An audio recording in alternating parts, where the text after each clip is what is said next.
Hello, everyone, and welcome to the second lecture in the third part of our course, Strategic Learning in Wireless Communications. In this part of the course, I will be talking about different decentralized algorithms to solve the problem of decentralized machine learning. So I will start by the same way we did previously with the unconstrained formulation of the problem as it's shown here in this equation, which we described in the previous lecture. So the only difference is that now we assume, we consider the topology where there is no parameter server. So it's a decentralized topology. Every worker is communicating with a few nearby workers. So there is no parameter server that receives the updated models from all of the workers at every iteration to perform a global step. So every worker has to communicate with a few neighbors, and eventually we want to ensure that all workers converge to a global model. One way to solve this problem is to use decentralized stochastic gradient descent algorithm. With the key step in this algorithm is shown in this equation. At iteration k plus 1, the ith worker will receive updates from all of its neighboring workers. So worker j is a neighbor or belongs to the set of the neighbors of worker I if there is a link between worker j and worker I. So therefore, at iteration k plus 1, worker I will receive the updates, the outcome after the SGD iteration for every worker J that has a link with worker I. So this performed at every neighbor to worker I. This is J, not I. So all the workers that have links to worker I, after they perform their own local SGD step, they will share their outcomes with the worker I. And the worker I will sum these according to this W. W is the mixing matrix. Wij or Ji is equal to 0 if there is no link between worker I and J, and it's between 0 and 1 if there is a link. So therefore, worker I will have a weighted sum of those updates of the neighbors, and the weights are specified by this mixing matrix, which represents every element of it represents the contribution of that neighbor in the total in the outcome. So then that's how like decentralized stochastic gradient descent work. And since each worker is communicating with only a few neighbors, then we have like a spatial sparsity. So the number of links is minimized, and that may reduce the communication cost. One final thing here to mention, so I've been describing this in the context of the stochastic gradient descent, but of course, if the data set size is small, every worker can perform gradient descent. Therefore, for the deterministic case, gradient descent can be used for when the data set large is very when the data set size is very large. Then this data set can be like a randomly mini patch can be selected at every iteration, and stochastic gradient descent is utilized. So I come now. That was the unconstrained formulation. Now I come to describe our own algorithm that we have proposed to solve this decentralized learning problem, but we consider this constraint optimization problem, where we need to minimize this objective function, which is sum of the local functions of all the workers.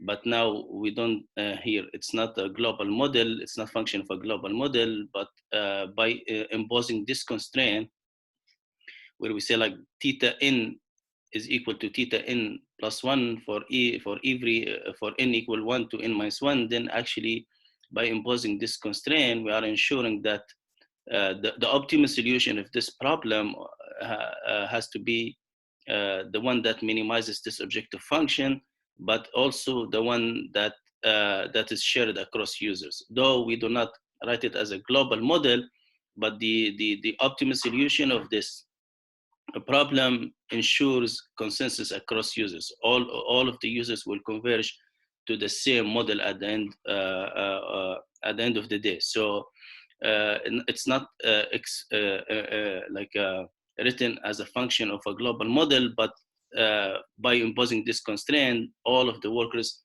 will converge to a global model. So by formulating this problem this way, we have proposed our algorithm called group ADMM. So the group ADMM algorithm works as follows. So we divide the number of workers, we divide the workers into two sets, set of head workers and set of head of tail workers. All odd workers belong to the head group, and all even workers belong to the tail group. And at iteration k plus 1, the head workers will update their own models first. Then every worker in the head group will share its updated model with its two neighbors from the tail group. So this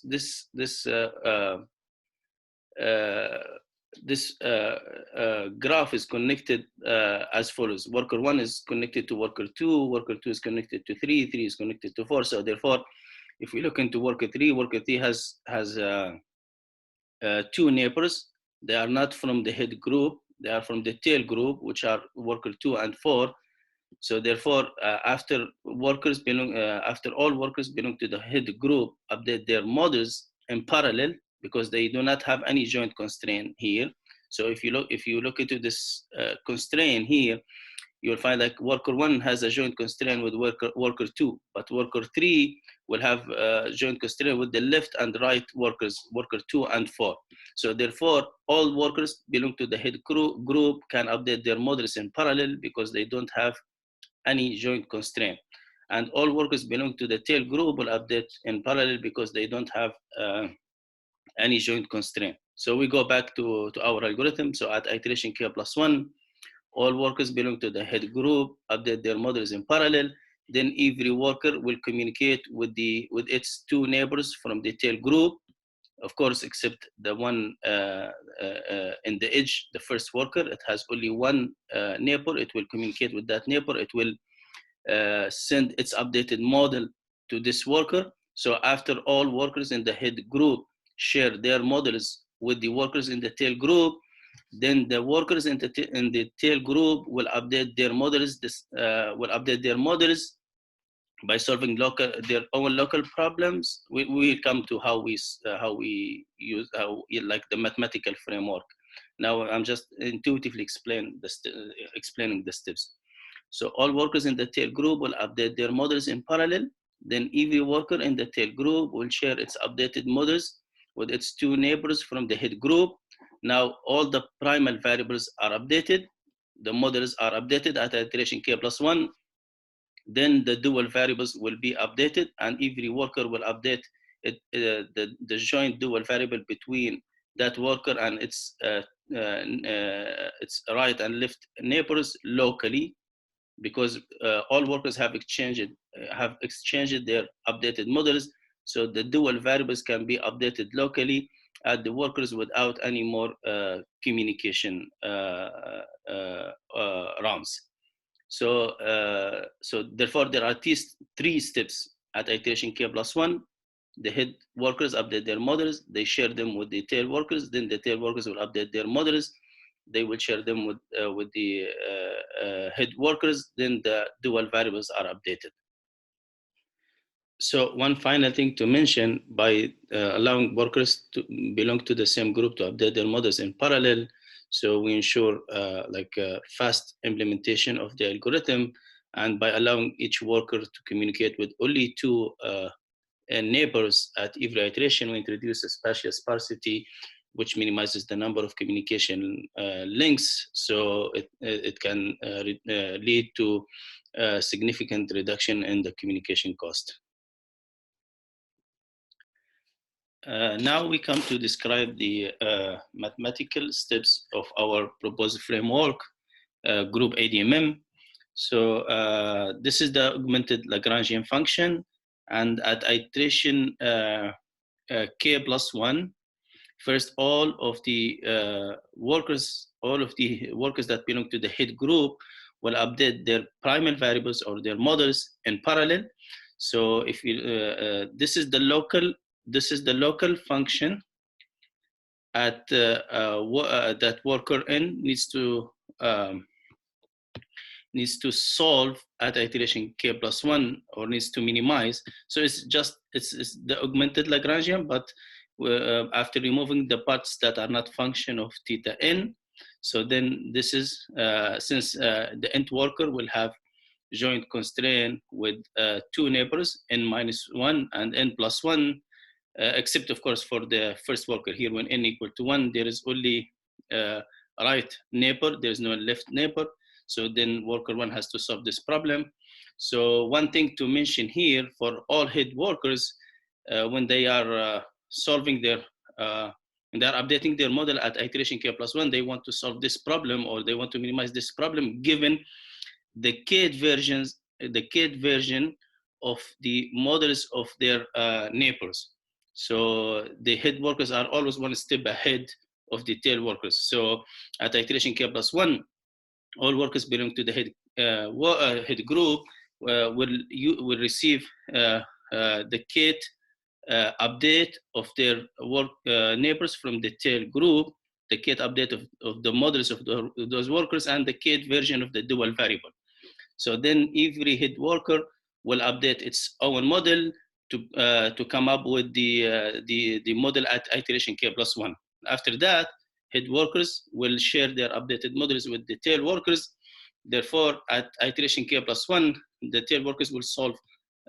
So for all workers except the last one, since it doesn't have a right neighbor, they will need to receive the k plus 1 version now, the new version, because the head workers have already updated their models, and they shared the new version, which is the k plus 1 version. So at iteration k plus 1, all of the tail workers, every one of them needs to solve this problem given the updated model of its left and right neighbors from the head group, except the last one, the edge worker, the nth one, since it doesn't have, here we assume like the number of workers n is even, so the last worker is always tail worker, so it doesn't have a right neighbor, it has only a left neighbor, so it needs to solve this problem. So the head workers update their models first.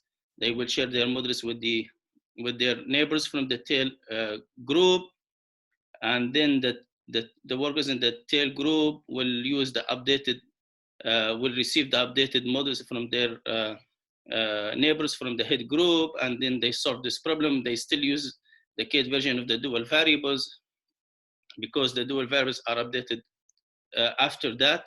After every worker update its new model, now every worker will have its own updated model, and also will have version of the updated models of all of its neighbors. Then the dual variables at iteration k plus 1 are just updated locally at every worker according to this equation, where this theta n k plus 1 minus theta n plus 1 k plus 1 is the primary residual at iteration k plus 1. Okay, now I come to describing the convergence analysis of the proposed framework group ADMM, and also prove its optimality for convex loss functions. So under the assumption that the loss function of every worker is convex, we show that the proposed framework group ADMM converges to the optimal solution of the proposed problem.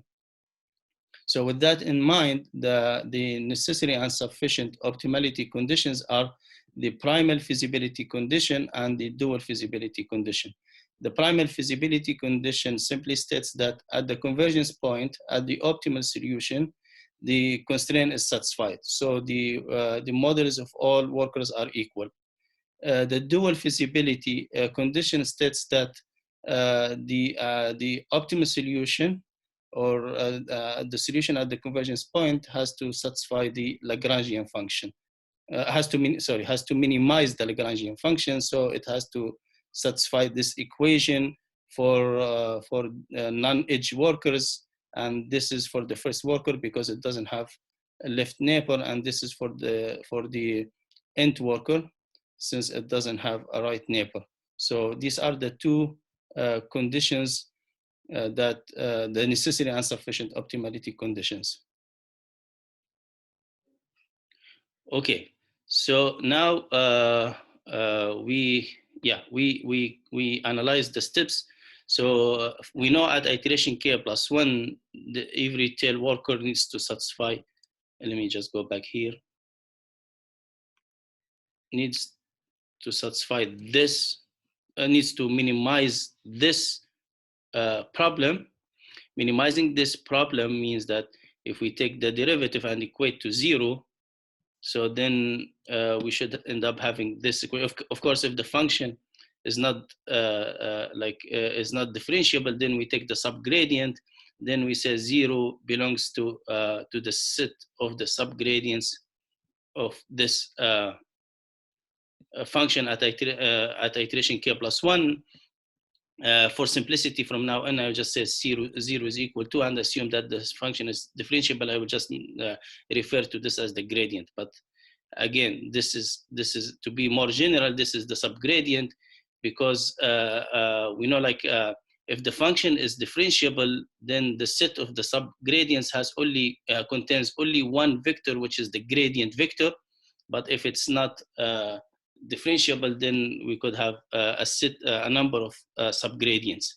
So therefore, simply just take the augmented Lagrangian, take the derivative with respect to the nth, to the model of the nth worker, which belongs to the tail group. Take that derivative, equate to 0. Then we will find that the model of the nth worker that belongs to the tail, to the set of the tail workers at iteration k plus 1 should satisfy this equation. So we know that the two neighbors, because when we take the derivative with respect to the theta n k plus 1 for the tail workers, is still going to be function of the modulus of the left and right neighbors. Okay, this will appear after you take the derivative. So then we have them here, but we know that the head workers are always one step ahead of the tail workers. So therefore, these models are at iteration k plus 1 already when we are solving for iteration k plus 1 for the tail worker. Therefore, this is the equation we need to satisfy. We need to solve at iteration k plus 1 in order to update the model of the nth worker that belongs to the set of the tail workers. So then this is just another way to rewrite that equation. Okay, so this is similar to this one, just another way to write it. But we know this term represents the lambda k plus 1, lambda n minus 1 k plus 1. It's the joint dual variable between worker n and the left neighbor. And this term represents the lambda nk plus 1, the joint dual variable between the nth worker and the right neighbor. So then, therefore, this equation can be rewritten in this way. And this is for all workers except the edge worker, the last one. For the last one, since we don't have a right neighbor, so we don't have this lambda nk plus 1. We have only lambda n minus 1 k plus 1. And with that, if you look into this dual feasibility condition and these two equations, you find that this equation, you find that this condition, dual feasibility, is actually satisfied at every iteration. So at every iteration, k plus 1, this equal to 0, okay? So then this condition, the dual feasibility condition, is satisfied for all of the tail workers at every iteration. That's one condition is already satisfied at every iteration, but for tail workers only, not for the head workers. We will come to the head workers after that. So now we come to the head workers. Every worker has to satisfy this equation, but now we are using the kth version of the every worker, every n worker belong to the head, to the set of the head workers, will use the kth version of the modulus of its two neighbors from the tail group, n minus 1 and n plus 1. So then the head worker needs to satisfy this equation, which is just like taking the derivative of the augmented Lagrangian with respect to that one and equate to 0. And then we end up having this equation. So to be more general, as I said, we just put the subgradient and we change the equal sign would belong to. So then we just rewrite it this way. So we add and subtract theta n minus 1 and theta n plus 1 at k plus 1. Then this equation can be rewritten at this form. So which can be rewritten this way. Now, yeah, this is just for the, I think this is for the, yeah, this is for the edge worker, worker 1. So it doesn't have a left neighbor, so there's no lambda n minus 1, there's just lambda n. And now what happens? So if we look into this now, if you take this equation, so so this part, this part is the like has to be satisfied at the this part has to be satisfied at the convergence point. So then what is this term, the extra term? It's the difference between the models of the two, it's the difference between the current and the previous model of the left neighbor plus the difference between the current and the previous model for the right neighbor, of course multiplied by rho. So this is like these left and right neighbors are from the tail group. So we take this term. So we call this term the dual residual. Okay, this is the dual residual for every head worker at iteration k plus 1, and this is for every head worker except the first one, and this is for the first worker. So it doesn't have left neighbor, so it has only this term. So this is the dual residual, and this is the primary residual. The difference between the models of the two of any two neighbors at iteration k plus 1. This is like between the nth worker and the n plus 1.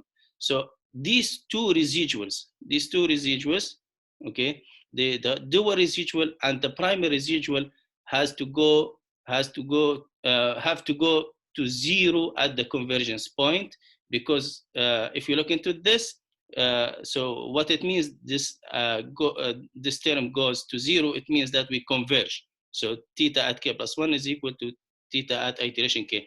So we need convergence, so this has to go to 0. And this goes to 0, when this goes to 0 means that the primal residual goes to 0, so the constraint is satisfied. Because in order to solve our optimization problem, we need to find the solution that belongs to the feasible set, that satisfies the constraint. And among all the solutions that satisfy the constraint, we need to pick the one that minimizes the objective function. So therefore, it has to be belong to the feasible set. Therefore, the primary residual has to go to 0, which means the constraint is satisfied. The constraint is satisfied, and that point is the minimizer of the objective function. If that happens at a point, then that point is the optimal solution to our problem. So these two quantities, the dual residual and the primary residual, are important terms, and we will show that eventually at the convergence point, these two terms go to 0, and we converge to the optimal solution. Now I'm ready to introduce the first lemma. This lemma imposes upper and lower bounds on the optimality gap of the algorithm at iteration k plus 1. So the optimality gap at iteration k plus 1 is the difference between the value of the objective function at at iteration k plus 1 and the optimal value of the objective function, which is achieved at theta star. So this lemma imposes upper and lower bounds on that on the optimality gap, and these two bounds are functions of the primal and the Dewar residuals. As you can see from here, if we can prove that as k goes to infinity, the primal and the Dewar residuals converge to 0, then we show that these two bounds, they meet, and they exactly meet at the convergence point or the optimal solution of our problem. And in fact, this what we are going to prove in the main theorem. So I will walk you through the steps. I will later share my screen and walk you through the steps of the proofs of this lemma and the main theorem. But before that, let me also introduce the statement of the main theorem.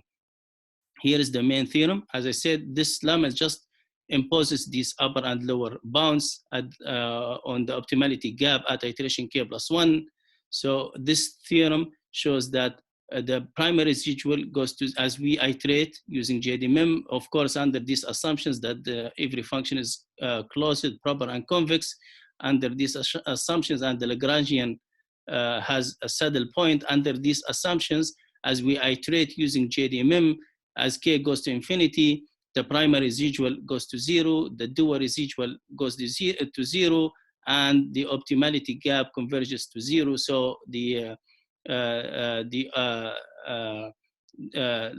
as k goes to infinity, we reach the optimal value of the objective function, and every model will converge to theta star.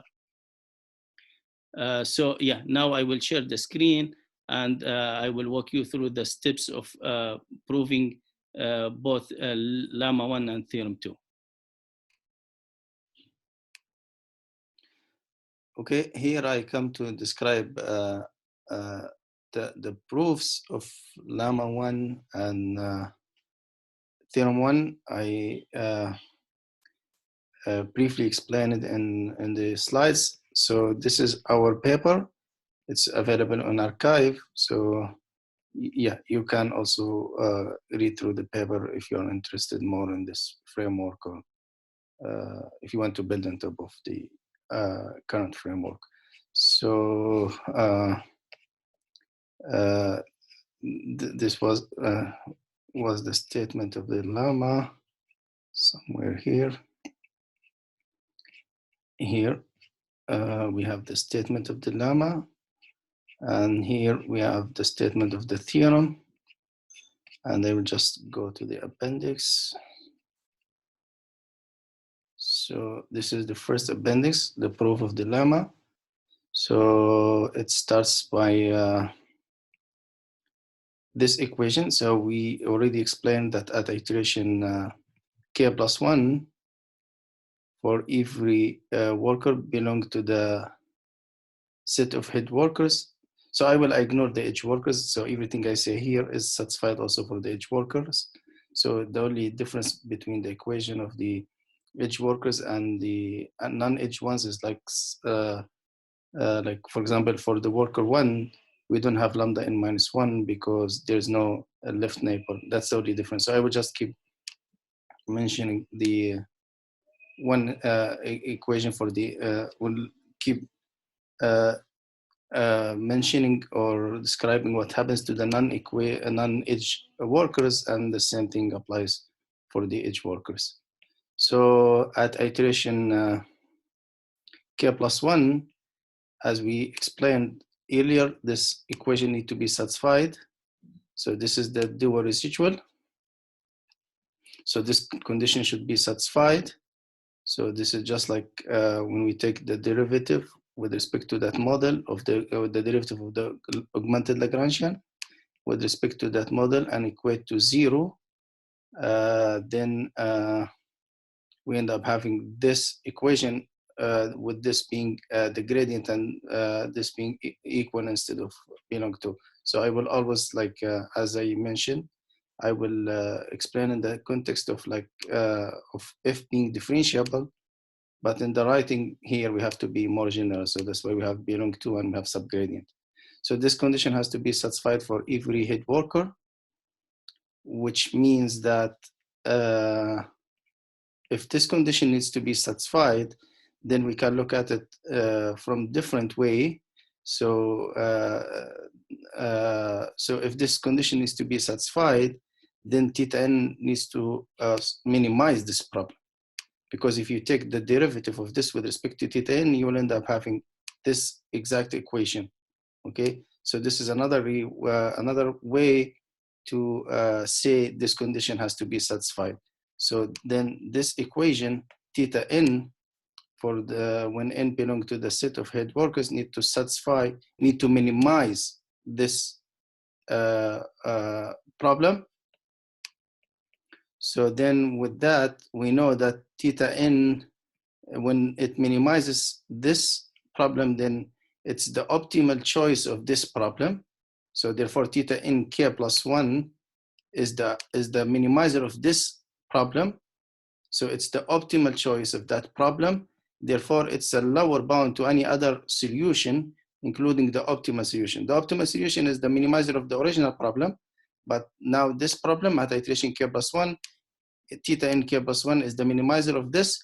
Therefore the solution, the value of this objective function, the value of this one at iteration k plus 1, the value of that when we plug in theta n k plus 1 is the lower bound of any other value, we pass at iteration k plus 1, including the optimal solution. Therefore, this inequality holds. Okay, and then the optimal solution. The same thing for the tail workers. So at tail workers, every tail worker need to satisfy, if we follow the similar steps here, so we will have, for the tail workers, we don't have S and K because that's always 0. So that's why we don't have it here. Okay, so, but yeah, removing this from the equation and following the same steps for the tail workers, we will find this inequality holds for the tail workers. So the solution at iteration k plus 1 for this problem is a lower bound to any other choice of the model, including the global one. So then now we end up having these two inequalities, this one for the tail workers and this one for the head workers. Now, if we sum over all workers, then we end up having this inequality. Okay, so this is just like, just when we sum these, we end up having that this inequality. So here, but after rearranging some terms, we can rewrite it this way. So where this is the optimality gap at iteration k plus 1, and then with some like just like expanding these terms, we can after we expand those terms and like take take, for example, lambda out from every, it's gonna appear in, like every lambda is gonna appear in two terms. When we take it out, then we end up having differences between modulus of neighbors. So we know that this difference is exactly the primary residual. So for example, the difference between theta 2 and theta 3 at k plus 1 is the primary residual between these two neighbors at iteration k plus 1. So then we rewrite it this way. Okay. And we know at theta star, at so all, like when everyone reaches the global, the optimal solution, they will be equal across workers. Therefore, the difference between the models of any two neighbors will go to 0. So then this term will go to 0. So then yeah, when we just use that, then we end up having this upper bound. So that's at high level, and you can go over the details more later. So, but that's, yeah, this is the first inequality, or the upper bound. So for the this second statement, or the lower bound, so we use like we know that theta star is the minimizer of the original problem, therefore the Lagrangian. So when we say L0, this means the Lagrangian, because when rho equal to 0, the augmented Lagrangians just become the Lagrangian.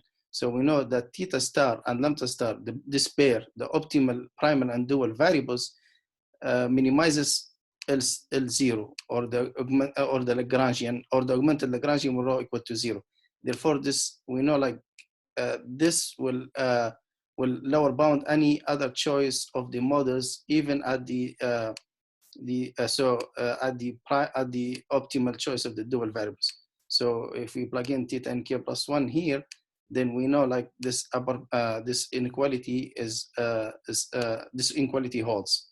Using this, then what we do for substituting the expression of the Lagrangian from 10 and 45. So then, yeah, we just like write the equation, or the Lagrangian at this choice and that one.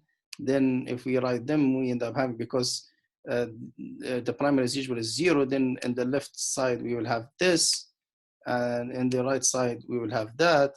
And then by rearranging terms, we can find like the optimality gap is lower bounded by this value. Now our goal is to show like this. Now this goes to 0, this goes to 0, and these two meet at the lower and upper bounds. They meet, and the objective value reaches the optimal value, and that is what we are gonna prove in the main theorem of the paper. So now we come to the proof of the main theorem. I just want to mention that I'm not going to go into details, but I will, because it's a long proof, but I will just highlight the key steps and describe the merit of the proof. So we start by summing the two inequalities, the upper and lower bounds. So these two inequalities specified by equation 44 and 47. We sum, multiply by 2, and then we rearrange. We end up having this inequality shown in equation 48. Then we know at iteration k plus 1, lambda nk plus 1 is equal to lambda nk plus rho times the primary residual between worker n and n plus 1. So we replace lambda nk plus 1 with this term here. And then by expanding this term, so here we have multiplication of these two terms. By expanding this term here, so we will focus into the first term here first. So we expand that, we end up having this term here, okay? And then we rewrite the primary residual as shown here from this equation here. So we can rewrite R as equal lambda nk plus 1 minus lambda nk over rho. With that, 50 can be so we do it only for one choice, because here this used to be plus 2 rho, but like 2 rho times this, but we just split it into this rho times this plus rho times the norm to square of the residual. So then in one of them, we rewrite the residual in this form. Then with, then here, by rewriting the difference between lambda nk plus 1 and lambda nk in this form, so we just add and subtract lambda star, and then replugging again into equation 51, then we end up having this form here. We will explain what this form means later on. Okay, that's for the first term. Then we come to the second term here in this inequality. So again, so this term, so here we sum over all works belong to the head set. So because there is no dual residual for the workers that belong to the tail set, so then this term can be rewritten in this form when we rewrite SNK in its original form. And also, since the worker one, the edge worker, doesn't have lift neighbor, so that's why we expand this into two terms. This is for all workers belong to the headset except worker one, because worker one doesn't have lift neighbor, and this is for all workers. Okay, so you just go back and check the equation of the dual residual, then you will find this form is equivalent to that one. Then we know we can rewrite theta nk plus 1 in this form as a function of theta n minus 1 at k plus 1. So we know, like, at k plus 1, the residual Rn n minus 1 is equal to theta n k plus 1 minus theta n minus 1 k plus 1. So therefore, we can, so if we want to rewrite theta n k plus 1 as a function of theta n minus 1, then theta n k plus 1 is equal to the negative of the residual, the primary residual between n minus 1 and n plus theta n minus 1. Or equivalently, we can write it as a function of theta n plus 1. So yeah, in short, so theta n k plus 1 can be rewritten as a function of theta n minus 1 in this form, or as a function of theta n plus 1 in this form. Then, okay, so when we plug in that here, so we remove theta n and we just replace it with this form in the first, we replace it in this form in the first term here, and we replace, okay, so we replace it with this form in the first term, and we replace it with this form in the second term, and then we expand these terms, we end up having this formula here. Then simple tricks again. So we have here, for example, theta n minus 1 minus theta star. We always can rewrite it in this way by adding and subtracting theta n minus 1 at iteration k. So then we do that. Yeah, same tricks few simple math tricks here to reduce, like, to rearrange the terms and write them in different ways. So if you follow those, eventually, you will have the second term can be rewritten in this form. Okay, now we have the second term in this form, and the first term is in this form. Then we sum all of these terms, okay, to as shown in the inequality. So we just plug in these two terms here. So we have, let me just go back here. So here we have the first term and the second term. So we replace them with the ones we derived. So then, where are we? Here. So then we have this. So this is our inequality. Then we just flip the, like, we multiply by minus 1. So we flip the inequality. Now we have this term is greater than or equal to 0. Now, okay. So for the next step, before I explain what happens here, I want to define what I mean by VK. So, and that was defined in the main text actually. So I'm gonna go back here to the main text.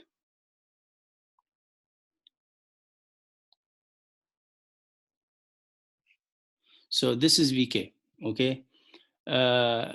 In short words, VK measures the optimality distance at iteration K. So the distance between, so it's the distance between the current primal and dual. It's the distance between the current primal and dual variables and the optimal ones. So therefore, if the algorithm, okay, if this distance is monotonically decreasing at each iteration, this means that at every iteration, when we keep iterating using GADMM, we are actually like those dual and primal variables are moving closer to their optimal choices. So therefore, our goal is to show that as we iterate, this V is is reducing. Okay, so this is like the Lyapunov function of our system.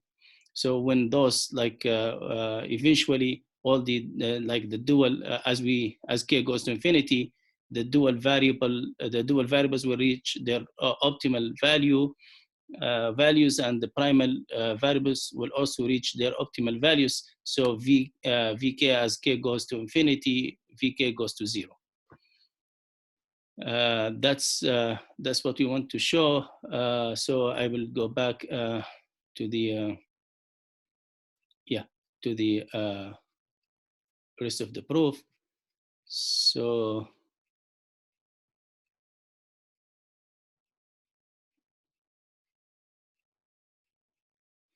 here, so if we look into this inequality, this can be rewritten as we have seen what is vk and vk plus 1. Okay, so this inequality can be rewritten as this one.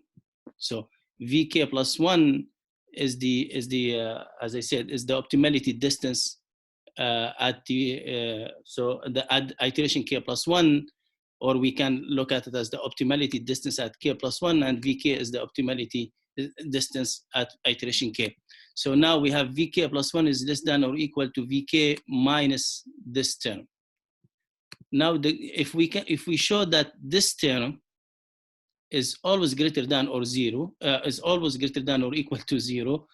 So in fact, so if we show like this quantity is always positive, then what that means? It means that vk plus 1 is always less than or equal to vk. So the distance to the optimal primal and dual variables at iteration k plus 1 is less than or equal the distance at iteration k. So we are, as we iterate more, we are moving closer to the optimal choices of the primal and dual variables.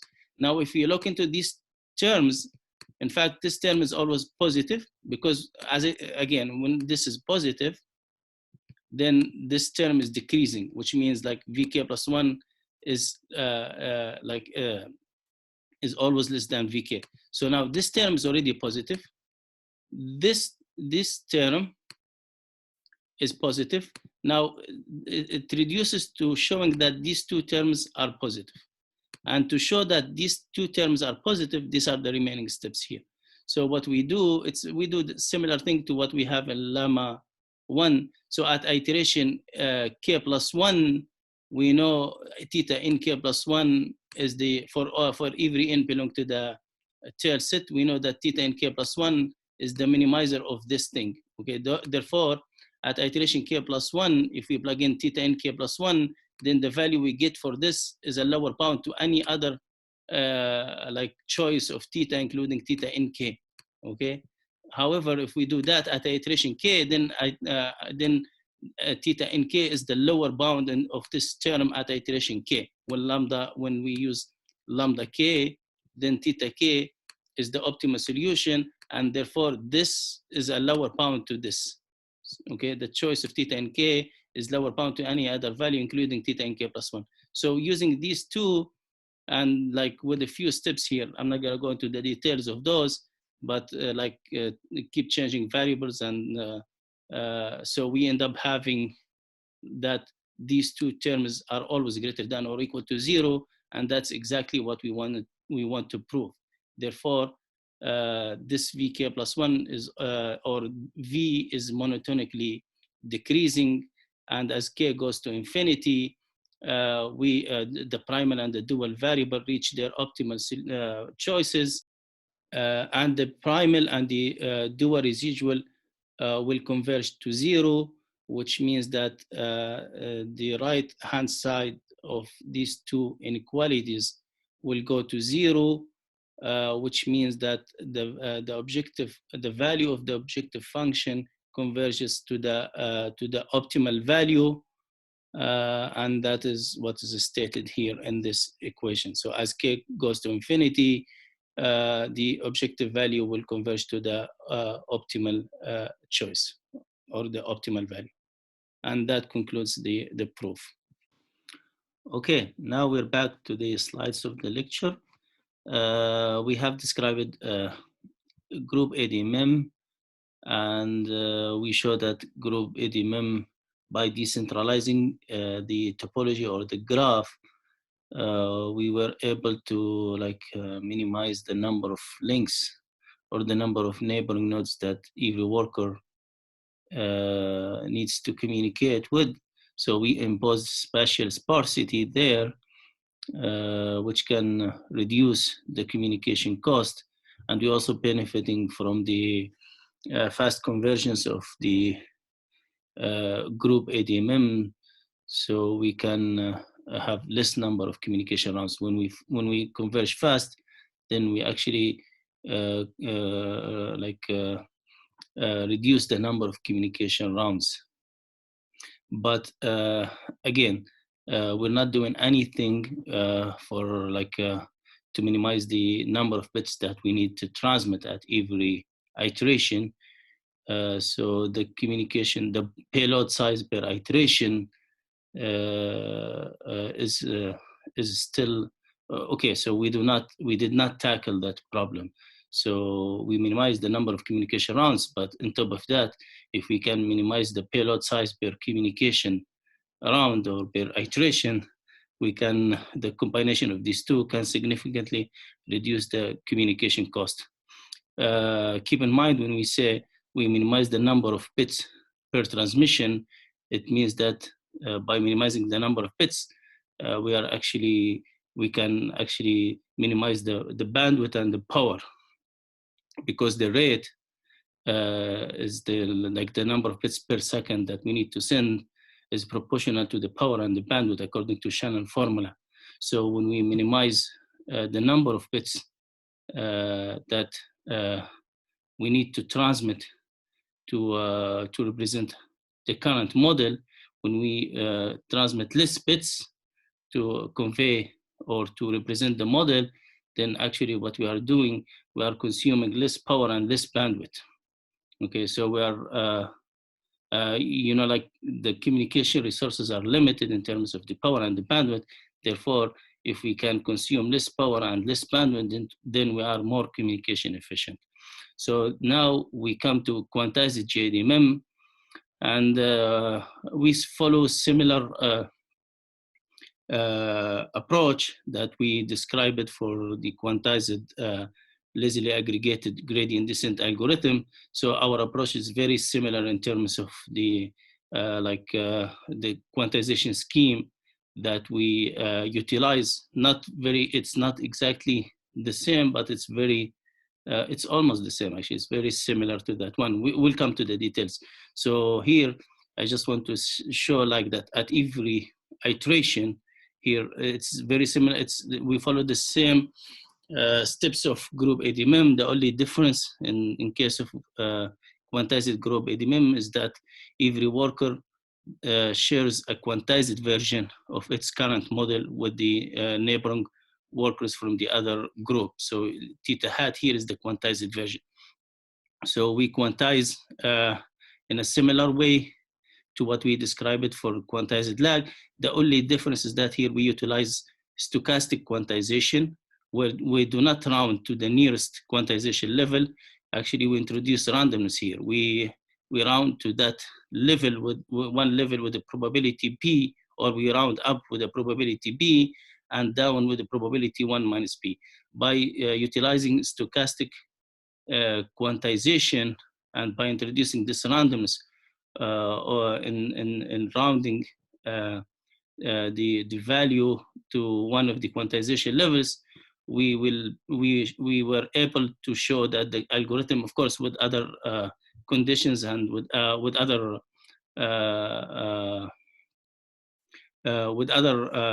things we impose, we show that group ADMM converges to the optimal solution of our problem in case of convex optimization problem.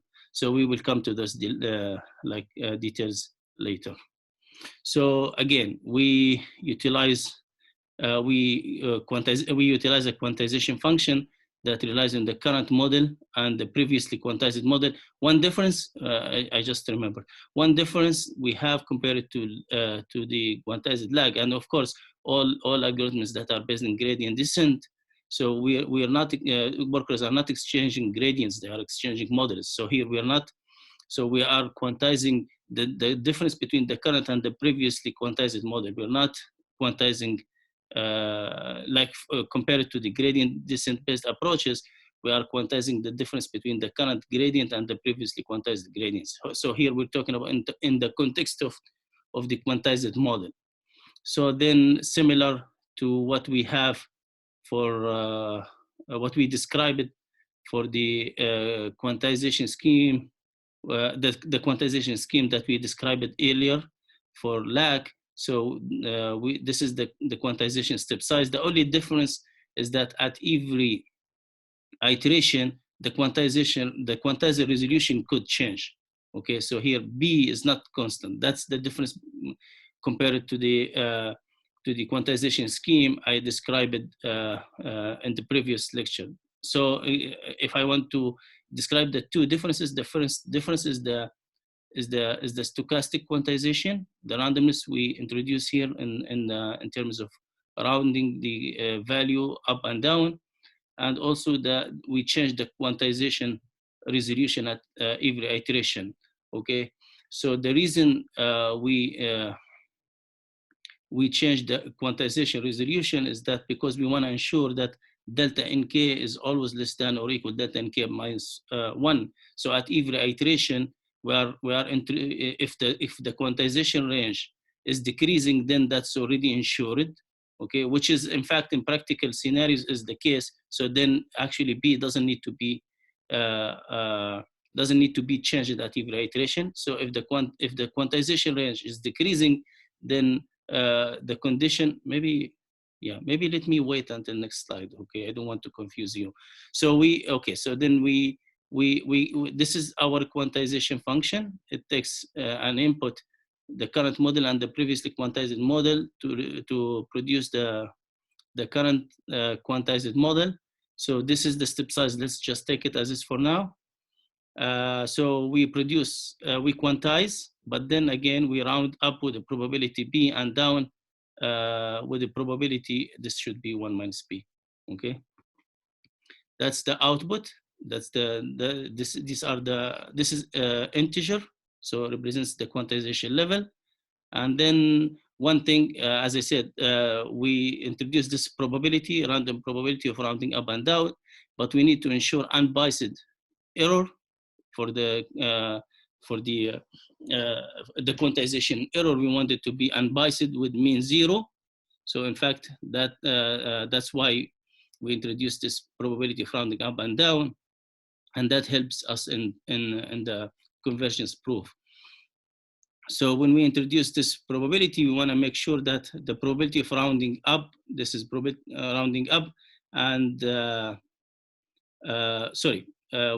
we are rounding up with probability B and down with 1 minus B. We want to ensure that the expected value of the error equal to 0.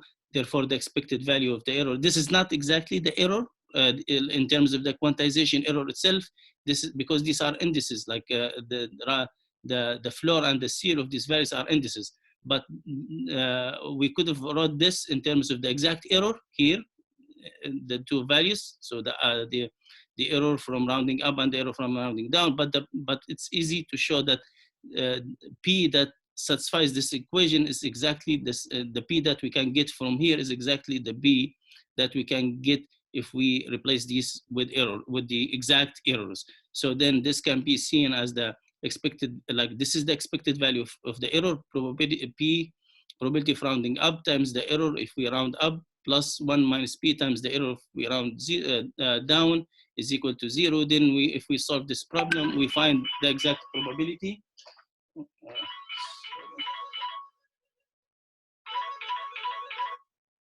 So we find the exact probability such that we ensure unbiased error with mean 0.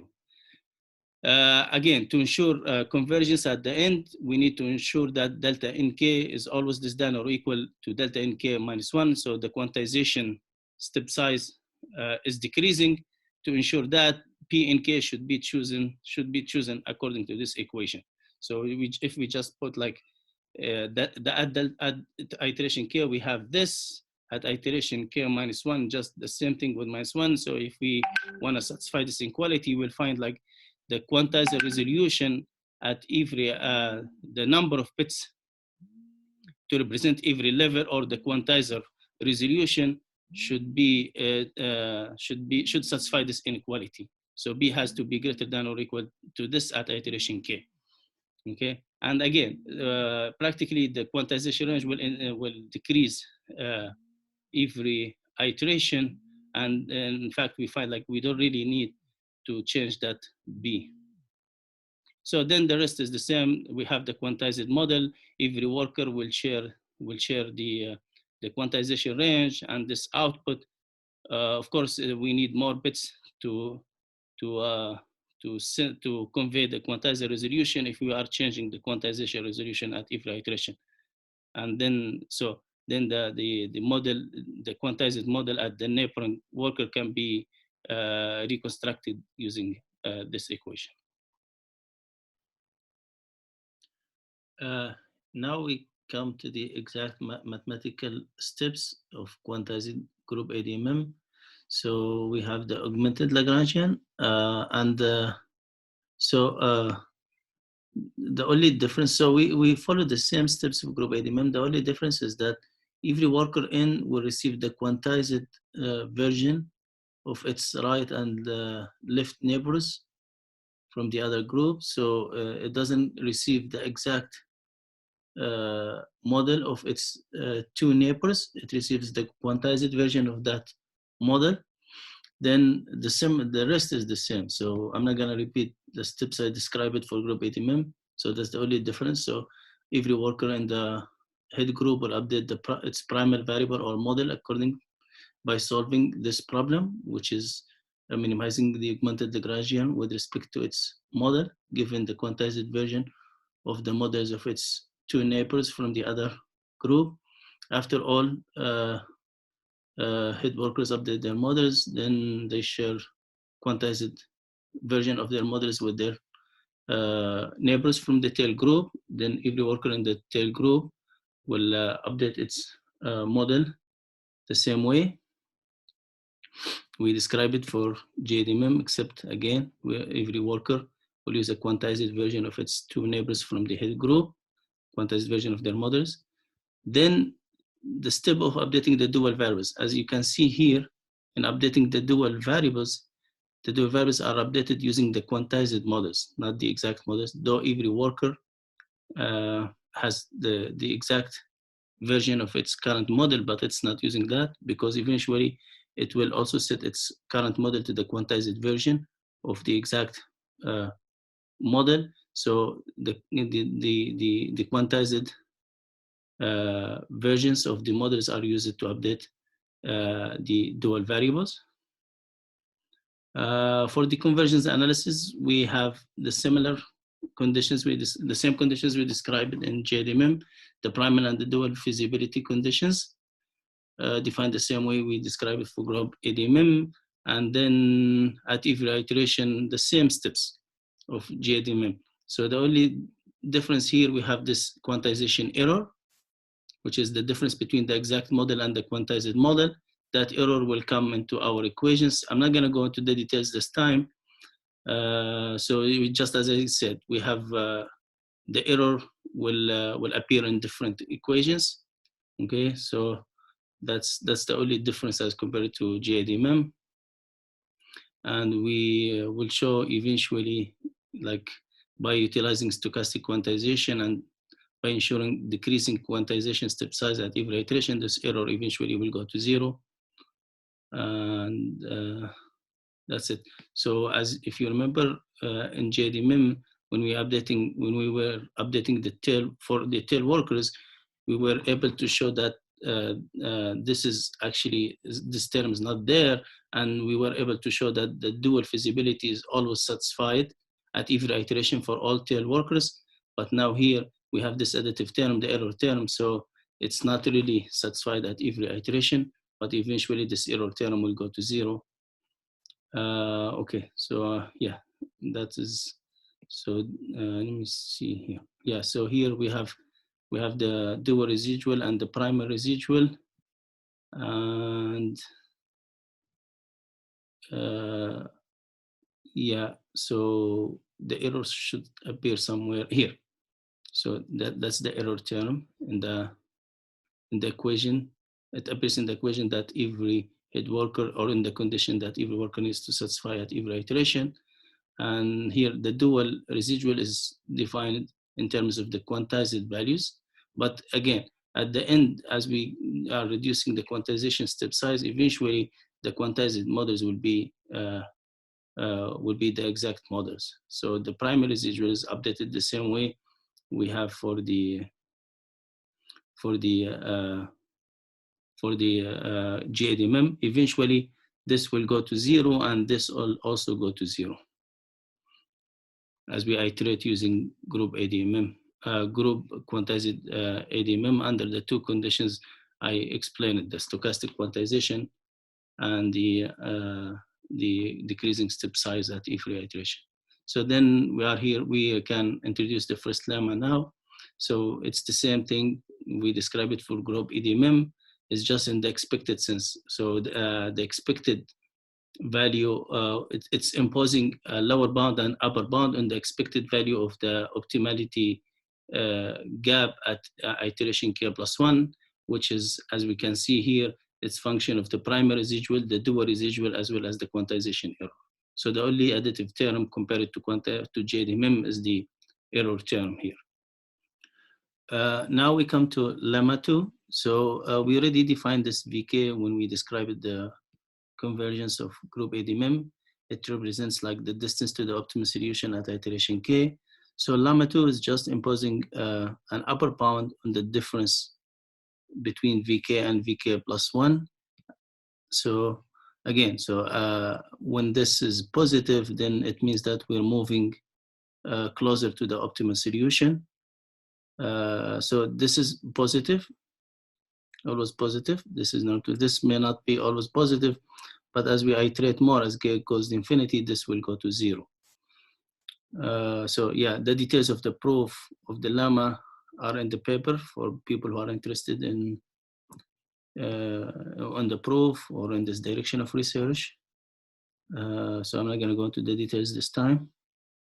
Yeah, by utilizing the results of lemma 1 and lemma 2 and the stochastic quantization and also the non-increasing quantization step size at every iteration as defined by this inequality, we show that iterating using quantized GADMM as k goes to infinity, the primary residual as well as the dual residual converge to 0, and the optimality gap converges to 0 with a probability 1. So as k goes to infinity, the objective, the value of the objective function converges to the optimal value. With that, I come to the end of this part of the lecture. One thing to mention, the framework GADMM I described it here requires the topology to be a chain, so where every neighbor is connected to the next one. We have another paper where we extended GADMM to general topology. We call it generalized GADMM, and in fact, we also introduced quantization on top of the generalized version, as well as censoring. Censoring quantization is to minimize the communication payload per iteration, and censoring is to minimize the number of times that a worker can transmit based on some criteria, of course. So with that, we also impose temporal sparsity. So generalized GADMM can introduce spatial sparsity. Censoring introduces temporal sparsity, and quantization minimizes the payload size per iteration. So the three of them were used together to ensure decentralized machine learning at low communication cost. This paper will be one of the papers that we will share, because I think you will be divided into groups where every group will be required to present one paper. This one will be one of the papers. I will put that paper there, so one of the groups can choose that paper. One final thing, I have the second homework here is just a problem to solve. Please read through and solve the problem. Send your homework. If you have any questions, I will be having office hours. I think they are scheduled by Sumodo. I think, yeah, I will check when the date of, I think I have 2 days where I will be having office hours. So if you have any questions, read through and work on the problem. And if you have any questions on this problem or any other thing, you can ask me during the office hours, and you also can email me anytime. Thanks, and that's it.